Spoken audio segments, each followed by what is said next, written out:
Let me ask you this, start off by that. Have you ever watched a really good pool player play pool? I have. I belong to a pool league, and we have one guy that is really good. And I asked him, what was the magic? What made him so good? And he said it's this way. He said, most people only focus on one thing, and that is putting the cue ball into the ball they want to hit and knocking it in the pocket. He said, but there's another focus you have to consider. And if you don't consider it, you're never going to win consistently. And that is, a good pool player knows where the cue ball is going after it hits its intended target.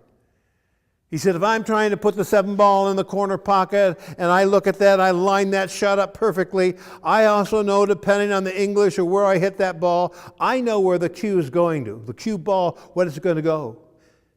Because if I don't, it might come off the rail, bump into the 10, and ease on down just to nudge the 8 in the other pocket, and I've lost the game. See, I think in healthcare, that's one of the things we don't do very well in many situations. I was a part of it. I remember some of the programs we instituted, and we didn't look at where the cue ball was going. I'll give you a classical example. I was working with a large hospital that was under stress. Things weren't happening the way they wanted to happen. They were losing money. So they thought they would consolidate different areas.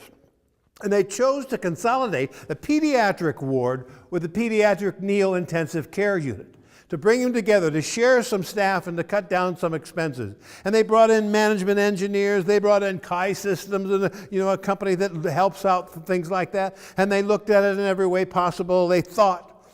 And finally the day came when they moved the pediatrics ward into the neonatal intensive care and expanded that to accommodate them.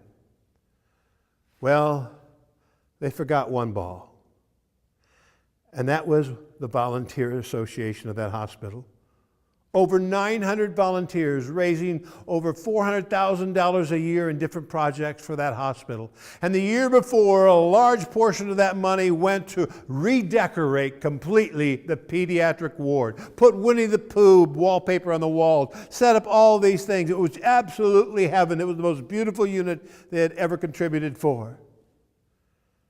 And the day they made the switch, when they abandoned the pediatric ward, many of those volunteers walked down the hall and saw maintenance steaming Winnie the Pooh off the wall, ripping apart and disassembling the gift that they had just given a year before.